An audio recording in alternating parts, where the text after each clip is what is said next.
Tomorrow night, a story millions think they already know is about to be revealed in a way you've never seen before.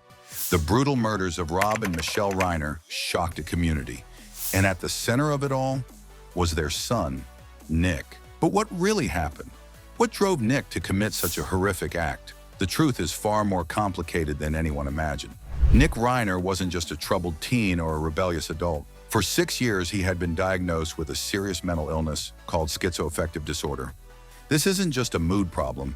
It's a condition that can cause hallucinations, delusions, extreme mania, and severe depression. It warps reality in ways that are terrifying for the person experiencing it, and often for those around them.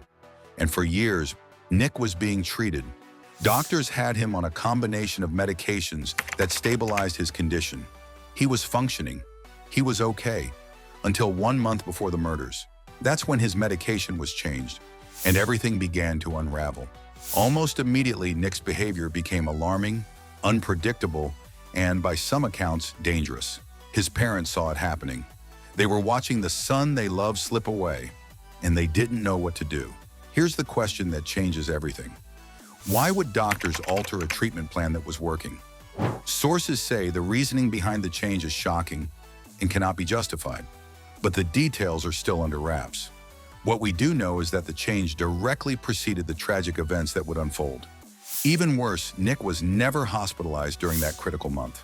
Despite his alarming behavior, no one attempted to place him on a psychiatric hold or get him stabilized. And in California, the laws make this incredibly difficult. Only those who are actively suicidal or homicidal can be held. And even then, the system is limited. Nick's former lawyer, Alan Jackson, believes that under California law, Nick will be found not guilty by reason of insanity. He argues that the events were directly connected to Nick's mental state being altered by the medication change. This case forces us to confront uncomfortable questions. If someone's perception of reality is destroyed by a medical decision, who bears responsibility for what happens next? The patient? The doctor? The legal system? Or all of them? Rob and Michelle Reiner were trying to help their son while fearing for their own safety. And when tragedy struck, the grief was unimaginable.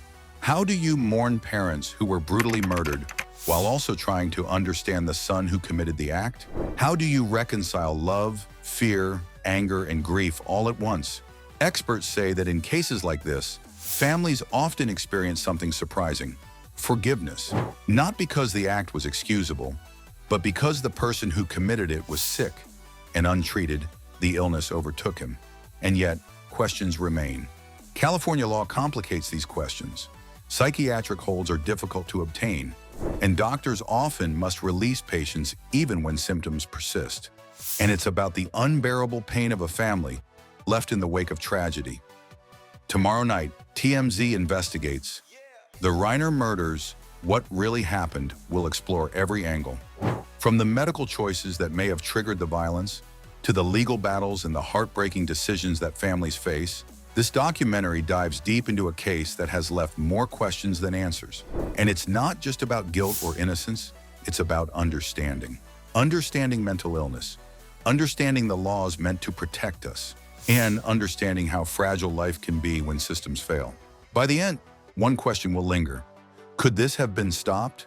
And if so, who is responsible for not stopping it? The story is complex. The emotions are raw.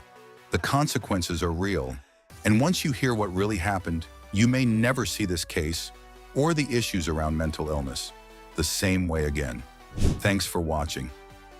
Don't forget to like and subscribe to our YouTube channel.